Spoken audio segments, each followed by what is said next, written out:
Yo les gars, aujourd'hui on va essayer de réaliser un porte-monnaie ou un porte-carte avec des sacs plastiques. Du coup, en termes de matériel, vous devrez avoir besoin de sacs plastiques et attention, c'est des sacs plastiques un petit peu particuliers d'après ce que j'ai compris. Donc par exemple, tout ce qui est sac cabas de course, ça ne marchera pas, c'est trop épais. Et ne prenez pas non plus des sacs plastiques trop fins. Donc dans vos sacs plastiques, vous allez avoir besoin de sacs plastiques de base. Moi, je suis allé chez Rougier et Play. Et en gros, je leur ai demandé leur sac le plus grand possible.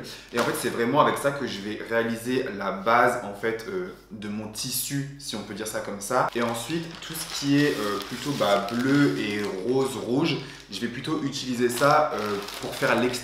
Donc en gros, ça va nous servir pour la base.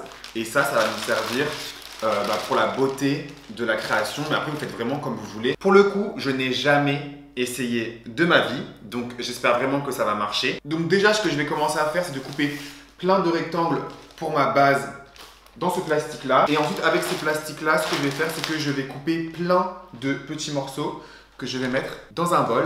Et ensuite, on va tout passer au fer à repasser. Je vais tout vous montrer, vous inquiétez pas. Let's go!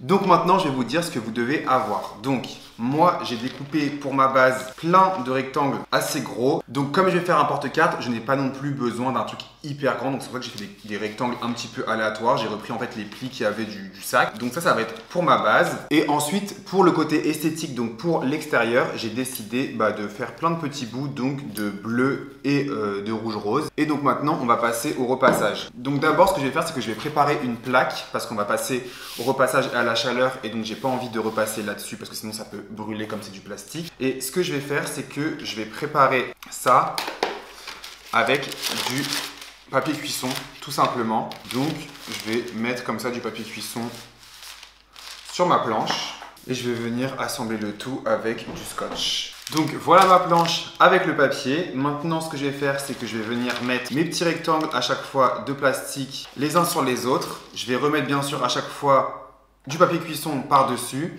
et je vais venir le passer au fer à repasser pour que ça puisse se coller ensemble et qu'ensuite ça fasse une matière assez épaisse. C'est parti!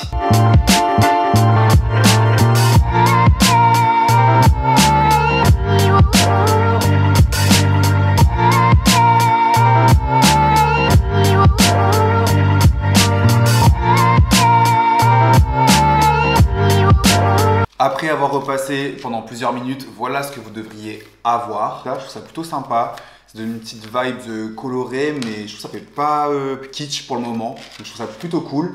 Maintenant, ce que je vais faire, c'est que j'ai pris une petite carte. Du coup, je vais réaliser toutes les dimensions pour mon porte-carte. Je pense que je vais faire 2 compartiments. Du coup, il me faut 3 rectangles. Donc, je vais d'abord repasser tout le tour de ma carte. Et je pense qu'après, je vais laisser environ 2 cm de plus pour que vraiment la carte puisse passer. Surtout qu'après, il faut penser qu'on va coller et coudre tout autour. Donc voilà, je vous montre ça tout de suite. C'est parti.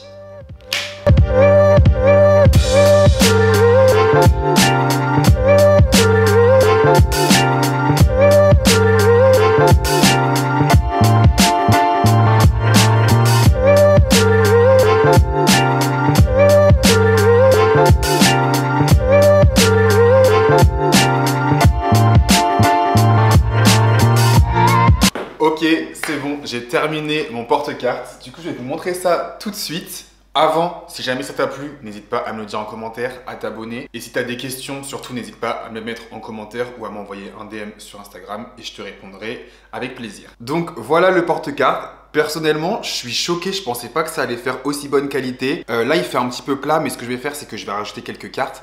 Et comme ça, vous allez voir vraiment mieux le résultat. Donc voilà les gars ce que ça donne. Vraiment, je suis refait. Je trouve que c'est quand même pas mal. Je me dis que c'est fait avec des sacs plastiques. Enfin, je trouve ça vraiment trop ouf. Bref, en tout cas, n'hésitez pas à me dire si ce tuto vous a plu. Je vous fais des bisous et je vous dis à bientôt. Ciao!